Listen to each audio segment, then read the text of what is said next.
but it's actually the Primarina for Fiona. The Golden Go over there is like Porygon is more vulnerable to fighting offense if the Annihilate can go grass type. And we do immediately see it on the field, the Incineroar and the Annihilate up against Golden Go and Amoonguss. Yeah, Swiss round 11, the final round of Swiss here, Toronto Regional Championships. This is a winning in scenario for the asymmetrical round of Top Cut. The loser is going to be watching Top Cut with us, Len. Yep. So Golden Go on the field would like to start getting boosted up, but these are two pretty scary threats against it. The Annihilate should be faster than Golden Go, threatens some Ghost offense, although it is weak base power Ghost offense right now until you put a hit into the Annihilate. But meanwhile, the Incineroar is the bigger problem for Golden Go. Incineroar is enemy #1 for Golden Go in this format. Really difficult to break through and also to take hits from, and then it is safety goggles Incineroar, so you can't redirect those hits away, so no surprise to see Golden Go fleeing this field. In comes the Porygon instead. Yeah, that Porygon will take over for Golden Go, potentially changing up what Fiona wants to go for in the future turns. And Annihilate just protecting on this turn here for now, so it doesn't want to be messed up by the Amoonguss. The knockoff goes into Porygon 2, which doesn't do that much damage, but it does get rid of the Eviolite, so a lot of Porygon's innate defensive capabilities have been taken away with that knockoff. Yeah, really strong turn for Fiona. Golden Go needed to leave the field there. Knockoff's just the best offense into the Golden Go, but of course switching Porygon 2 into it means the Eviolite is gone. A lot of the value of even running a Porygon 2 is getting to use Eviolite, so losing that item is very significant. Meanwhile, Amoonguss was just trying to break the Focus Sash on the Annihilate on the other side. Of course, would have also boosted up Rage Fist into a 100 base power move, but for now, neither of those things happen. Annihilate just protects itself, doesn't want to take a hit, and instead is full health, Sash intact, ready to threaten this Porygon 2 that now, without an Eviolite, and could just go down to a close combat here. And Amoonguss can't even safely Rage Powder because it could be a Grass Terastallization on the other side. All right, so now we are going to have our first Terastallization of this series, and both players are actually going to Terra. That's the Terra Grass that Len was talking about. Turning into a Grass type, now you are immune to Spore, but also, importantly, immune to Rage Powder. So Annihilate can target down whichever Pokemon it feels free. Porygon 2 will Terrastallize with that Terra Ground here, so you can have a super effective Terra Blast into the Fire-type Incineroar on Fiona's end of the field. Close combat also no longer a normal type, so that means Porygon 2 survives that hit, where if it was a normal type would have been enough super effective damage for the KO. But the Incineroar follow-up here is gonna still pick up the KO. So now Christopher's lost his Terastallization in game 1 without getting any damage from it. Really just smart targeting from Fiona. If the Porygon 2 doesn't Terastallize, Close Combat just picks up the KO and Flare Blitz goes into Amoonguss for a ton of damage. But with Porygon 2 going for the Terastallization, instead you just get that KO and the Terra is wiped away. And that's one of the parts of Porygon 2 not having access to Protect, where it's so many other crucial moves that it needs. It can't really be allowed to, afforded the time to click Protect, so you can easily target into that slot knowing that you're not going to have your damage mitigated. Now Golden Go back on the field, a situation it fled just a couple turns ago. But without Porygon 2 anymore, well, now it's up to Golden Go. At least the Terastallization has been spent on the other side, but for now Golden Go just needs to protect itself, still doesn't want to fight against Incineroar.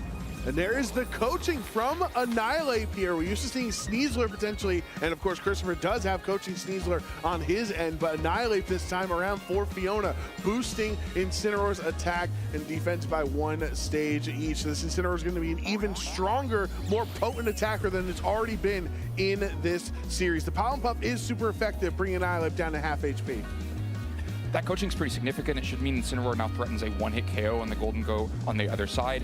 Neither of these Pokemon can be redirected with Rage Powder because of the safety goggles on the Grass type, and the Pollen Puff going into the Annihilate means the Rage Fist is a 100 base power move, so it's also just threatening a KO. No Terastallization to spend. Golden Go super vulnerable, has to flee again to put an Intimidate down onto the Incineroar, but that just means a Defiant boost for this Annihilate. Yeah, you want to intimidate the Incineroar who got the coaching boost, but at the cost of boosting Annihilate's attack thanks to that Defiant. So Fiona's Annihilate has just been absolutely crucial throughout game 1 here. Knockoff from Incineroar goes into Christopher's Incineroar on the switch-in, which will get rid of that safety goggles. With his Pollen Puff going into Annihilate's Protect. Amoonguss is desperately trying to do the offense on its own. It's the only damaging attacks that have even tried to come out so far have been Pollen Puffs into this Annihilate. If Annihilate can be taken down, maybe there's hope for Christopher in this game, but Fiona continues to protect it. Now it's threatening a close combat into this Incineroar Flare Blitz at +1, or now at neutral again after the Intimidate being threatened into Amoonguss. Still just enormous offense, and Fiona's had to give up so little so far. Just continues to threaten big offense with Annihilate and Incineroar and pose a problem for Christopher. Incineroar on Christopher's end will switch out into the Golden Go as the only Pokemon remaining on his team in the back. So gotta definitely be careful depending on what attacks Fiona's Incineroar wants to go for. Attempted to go for the Protect, but that is going to fail. Incineroar will knock off Amoonguss' Citrus Berry, which is huge because that's less recovery for this Amoonguss. And now Pollen Puff into the Annihilate. We saw it did 50% last time, and that is going to be the KO. Fiona doesn't fall for the bait of the Golden Go coming in, doesn't throw a close combat into that slot, instead tries to get a double protect to not go down to Pollen Puff. That doesn't work out, so Annihilate is gone off the field, but a pretty significant knockoff into Amoonguss means that it is definitely in KO range for a Flare Blitz, and no Citrus Berry to help keep it more healthy. But now Rillaboom, another Rage Powder immune Pokemon that can threaten some offense into Golden Go, comes out onto the field. No spores really available for this Amoonguss at all in this match. Yeah, Amoonguss is being a little bit more offensive, just going to have to continually click Pollen Puff in this matchup into the grass types on Fiona's end. Now with Annihilate gone, though, a little bit easier to use Intimidate, both of these physical attackers, and no Defiant to worry about. Amoonguss also low in health, can heal back some of the health it's lost by going out with Regenerator. Ultimately, the problem stays, how does Golden Go do enough offense here? You're dealing with an Incineroar, the Assault Vest on the Rillaboom means you're going to need boosts before you can really deal with it, and still, Golden Go looks very vulnerable in all these positions. Doesn't have Terrestrialization available to protect itself because it was used on Porygon 2 earlier in the game, and there's still a hidden Pokemon for Fiona. You have to be ready to deal with something like the Scarf Golden Go at the end of the game that could just come and Shadow Ball Golden Go if you put too much focus in that spot. Right, and even if Fiona's Incineroar doesn't go for the Flare Blitz or knockoff into Golden Go, the Rillaboom still has high horsepower. It's a super effective ground attack into this Golden Go, so it's not like Christopher's Golden Go is in a safe spot either way. But Fiona anticipating the switch there with the high horsepower into Incineroar. Knockoff from Fiona goes into Golden Go's Protect. So Chris does have his Incineroar on the field here this turn.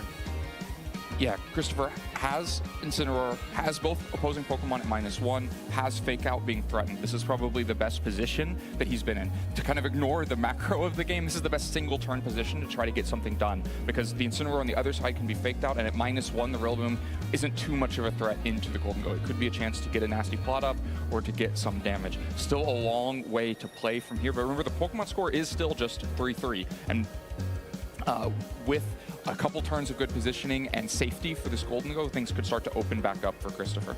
And potentially, if Christopher Hahn is anticipating Golden Go as the 4th Pokemon for Fiona in the back, like we are potentially anticipating, then you're going to need to keep this Incineroar on your side healthy, because Amoonguss with Pollen Puff is really not going to do anything to a Golden Go there. But it will be revealed that Fiona brought her trusty Baxcalibur to eat that Fake Out, and now the Incineroar will have its attack stat reset the next time it comes in. There is the Golden Go nasty plot. We were talking about raising a special attack by 2 stages. High horsepower into Golden Go does just under 50%. Going to be even less after grassy terrain recovery.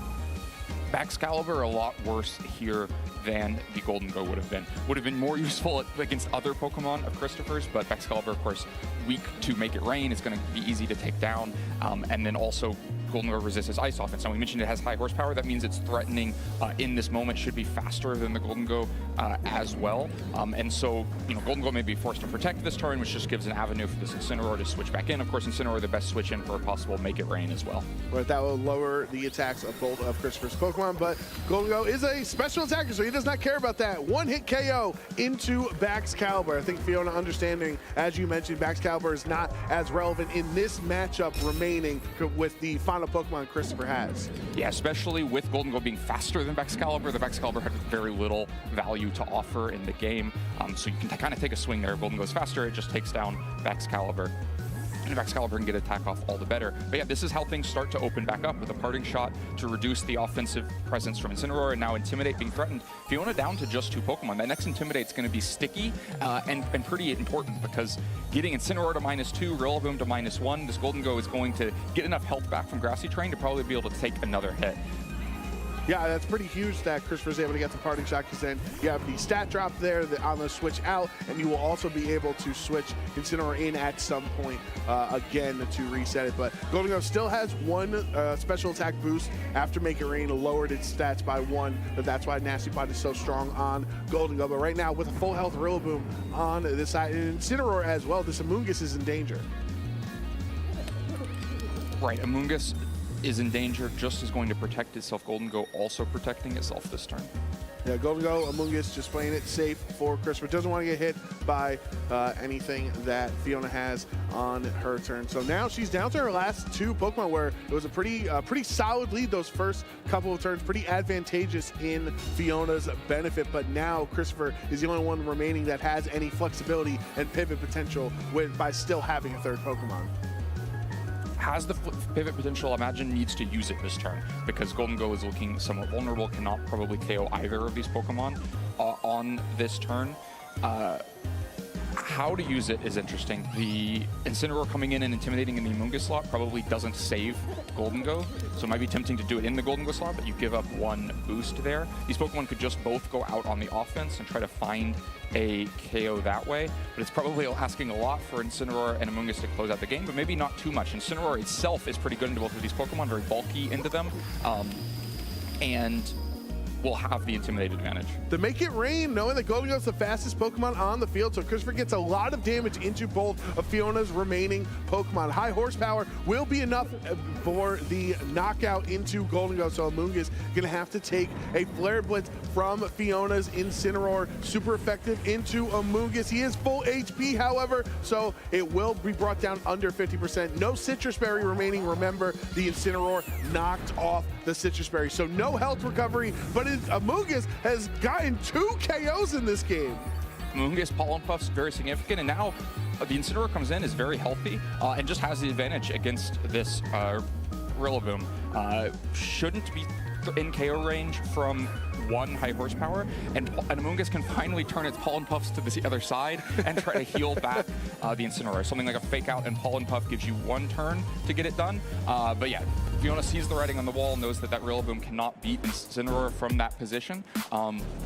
And Christopher is able to close out game 1 after a pretty rocky start with not being able to find traction against the Annihilate in the early game. Yeah, very impressive play by Christopher there, and for any new players or new viewers that are not as familiar with how VGC works, as a new Masters Division player, showing a lot of skill there, understanding the win condition of I have to preserve Golden Go. I have to find a way to get Golden Go to click Nasty Plot safely on 1 turn, and by getting the 1 Nasty Plot, that essentially brought Christopher back into the game, and those 2 Make It Rains helped him win. Yeah, the lead really evaporated in a few pieces because the lead was established here with the KO onto Porygon and the strong early positioning from Fiona, but losing the Annihilate on this turn while it just tried to go for a double protect, that's a big part of the lead lost. And then Excalibur basically offering nothing in the game, just coming in, taking a Make It Rain and being KO'd meant that it, 1 Pokemon of your lead was not actually much of a lead, because it was going to have no impact on the game. And so then we were just looking at a kind of 2 to 3 in the game that ended up being in Christopher's favor because he had the healthier Incineroar. We've talked before in tournaments about in these matches that are very drawn out, lots of pivoting and support Pokemon, oftentimes the healthier Incineroar becomes the signifier of who's ahead in the game. The Incineroar was so important for both players. For Fiona, it was kind of the main obstacle in front of Golden Go that was keeping it down. And for Christopher, it ended up being the win condition once it came in and was healthier than that Rillaboom. All right, well, Christopher going to switch up the strategy here in game 2 with a game to play with since he's already up 1-0. Might as well take a risk. Sneasler Dragonite, the Dragonite who had a tough matchup into Excalibur, is not facing it. It's Incineroar Annihilate. Yeah, one way to react to your opponent bringing up Excalibur and getting nothing out of it is thinking they will just not bring Excalibur in. Then if you don't think that Excalibur is an option, then Dragonite starts to look a lot better. A little bit of a risky play. If Excalibur had just been led here, it would have been a little bit more difficult, but a Sneasler also helps to cover for that option because Sneasler could go out for a close combat. Of course, Ghost Terrestrialization on Excalibur would negate that, but at least forcing the Terrestrialization, you have a little bit more options to play with. But for now, no Excalibur, but a pretty important Intimidate into both of these Pokemon, both down to -1 attack now. And Golden Go, that's the other great answer for Dragonite, is able to switch in here, will be faster even after a Scale Shot, and doesn't have to worry about the offense of a Scale Shot very much. Right, because of that Choice Scarf, not only, so those Pokemon are relatively in the same speed tier, but if you're going to invest in a Choice Scarf, you're also going to try to make it faster than those Pokemon like Dragonite, who might not always opt into max speed, so the Scarf can be relevant in this matchup. Fake Out into the Dragonite slot there to stop it, but the close combat from the Sneasler, now Terra Ghost Sneasler into Incineroar, bring it down to about 30% HP remaining. Gets the Poison Touch as well, so Fiona's Incineroar is on a timer. A really aggressive use of Terrestrialization from Christopher, just wants the close combat into the Incineroar, wants to chunk it down really far quickly. We saw how important it was in that last game, and so getting it down this low, and like you said, poisoned and on a timer now, is very significant. And so uses the Ghost Terrestrialization to say, yeah, you can fake out the Dragonite, I'll lose multi-scale, but Sneasler needs to be able to attack this turn. And if the fake out had been into Sneasler instead, then that turn looks even stronger, where you still are getting your close combat Dragonite is also getting to attack. So it doesn't pay off as doesn't really pay off much, the Terrestrialization, right? The fake out didn't go in that direction, but it guaranteed that close combat going off, and now forces this Incineroar off the field. You know, the thing now as Sneasler is a Ghost type, that the Choice Scarf Shadow Ball from Fiona's side can be very powerful into the Sneasler. But Rillaboom will swap into the Incineroar slot for Fiona, but we'll go for the Make It Rain instead. Sneasler, you don't care about its defensive typing since it's so frail anyway, gets brought down to its focus as Dragonite down to about 50% HP remaining. And there's the Dire Claw on the Rillaboom switch in, super effective, and another Poison Touch. He's 2 for 2 on the Dire Claw poisons. Scale Shot, it's a follow-up into Rillaboom, but you can see how little damage it did. Oh, there's the critical hit. It probably would have got there anyway with the loaded dice, but because of that prior damage onto Rillaboom, that means it gets KO'd right away. Smart use of Dire Claw and Incineroar so low it would have gone down anyway. And I think the Dire Claw versus the close combat is what makes the difference of whether the Scale Shot picks up the KO there, especially the critical hit helps seal it.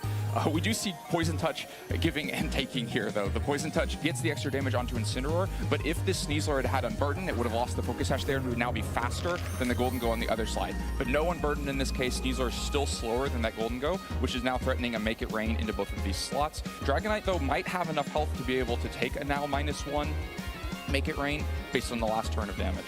And at that point, if Christopher is able to, you know, pretty much take out 2 of Fiona's Pokemon with the Sneasler, if it goes down, that's a trade well worth it, a 1 for 2. The Steel Terrestrialization will make up the difference in that lost damage, though, would help make this Make It Rain just a double KO. I don't know if Christopher protected either Pokemon, but there's a bunch of damage coming in. For now, Dragonite just protecting itself, though. Yeah, going to keep itself safe from any of this Make It Rain damage. Annihilate on Fiona's end will protect, so nothing, no attacks coming out there. Make It Rain will connect into the Sneasler at 1 HP, getting rid of one of the biggest threats in the format, one of Christopher's most important Pokemon. Terrestrialization has been used, so now Christopher with his last 2 Pokemon, or his other 2 Pokemon in the back, is going to have to reveal 1 in this spot. This could be a pretty helpful knockout for Christopher, though, being able to reposition here and get some more support. Also, the knockout being allowed means that Make It Rain dropped Golden Go special attack 1 more stage. Dragonite maybe has a little bit more hope of surviving one Make It Rain now, which is going to probably be key for Christopher, because Make It Rain just comes out first. If the Golden Go is faster than Dragonite and has the damage to just KO Dragonite here, and so this turn plays out as just a Make It Rain for a KO into Dragonite, it will be very hard for Christopher to fight it back. But any other outcome where Dragonite gets to attack and put some damage out may kind of swing things back the other direction. Yeah, at -2, there's also a possibility of Golden Go wanting to switch out to reset. Those special attack dropped. Incineroar in the back would have you know, would be switching into that slot, and the Annihilate it no longer has access to Terra, or I guess, no, yeah, it can't Terra Grass, right? So it wouldn't, the Spore is an option for Amoonguss potentially in this spot. But staying in with the Steel type Golden Go with the stat drops, Fiona thinking that this damage, even at -2, will be enough to KO the Dragonite, and it's not. It hangs on in the red with 16 HP left for Christopher. The Rage Fist has to do the follow-up damage into the Dragonite to get the KO. So Dragonite does end up being faster than the Golden Go and get some valuable damage back onto this Golden Go. And then also, like you mentioned, because the Steel Terrestrialization was used to amplify the damage to try to pick up the KO on that Dragonite on the previous turn, which was undone by having to make it rain the Sneasler for a turn, the Grass Terrestrialization wasn't available to block this Spore. Annihilate falls asleep. And things start to look a little bit more dodgy. Of course, Golden Go can still switch out now in order to get back those special attack stages. Now 3 of them lost, but you're down to having to deal with a Golden Go in the end game. Terrestrialization has been used for Christopher as well, though, so when Fiona gets Golden Go back out, there's no protection for this Golden Go. Right, and the Incineroar is so low from the damage from the Dire Claw, or the Poison Touch, before getting the poison, putting it on a timer. The Grassy Terrain will help negate that, you know, somewhat. So Incineroar is going to have to actually be attacked for it to be knocked out. But the Shadow Ball into Annihilate will bring it down to its Focus Sash, which is important because this allows the Amoonguss to claim yet another KO in this series with Pollen Puff. Annihilate is knocked out. The missing Grass Terrestrialization is just so significant there. If one, Annihilate would still be awake because it would have been able to block a Spore, but it also would have then been able to target down the Golden Go because the Rage Powder wouldn't have been an option. You know, if it had taken a Pollen Puff as a Grass type instead of a Spore as a Fighting and Ghost type, things look a lot better for Fiona. But the Annihilate instead falls asleep, and so then it's down on the shoulders of this Golden Go that consumed the Terrestrialization. But you can't Spore the Golden Go, you can Rage Powder it, you can try to keep Golden Go safe that way. Also, Golden Go can just protect itself, unlike the one on the other side, can skip a turn and let this Incineroar go down to poison damage. Right, Christopher is going to protect both of his Pokemon here, one to force Fiona's Choice Scarf Golden Go to lock itself into its attack of choice there, which will be the Shadow Ball. But then with Incineroar being so low and poisoned on the other side, it's going to be a tough matchup. You can redirect the Shadow Ball like you mentioned, but now Fiona's Pokemon, or Fiona's Golden Go, excuse me, is not weak to Shadow Ball the way that Christopher's Golden Go is. Christopher's Golden Go is weak to Shadow Ball if a Shadow Ball ever shows up, right? You can redirect a couple of them. Citrus Berry hasn't been knocked off in this game, is still offering recovery. And the Golden Go will outspeed the Incineroar and take it out, even though poison damage didn't KO it. So the damage is all on the other Golden Go's shoulders. I think it's just too many Shadow Balls. Even with the speed advantage, you know, Christopher's going to get a chance to attack. This looks pretty safely in hand for Christopher because of the Rage Powder support. Amoonguss finally, in the game 1, had to do so much of the offensive role, but in game 2, got to get a Spore off, got to get an impactful Rage Powder off, and is having the impact that Christopher was looking for. Yeah, Amoonguss was your big prediction Pokemon at the beginning of the weekend, and we're now seeing why it is so crucial to Christopher Hahn's success this weekend in Toronto. Incineroar gets knocked out from the Make It Rain. Its HP so low, would have been KO'd from the poison damage anyway at the end of the turn. And now Fiona's Golden Go is just so low that another double up into it should be enough.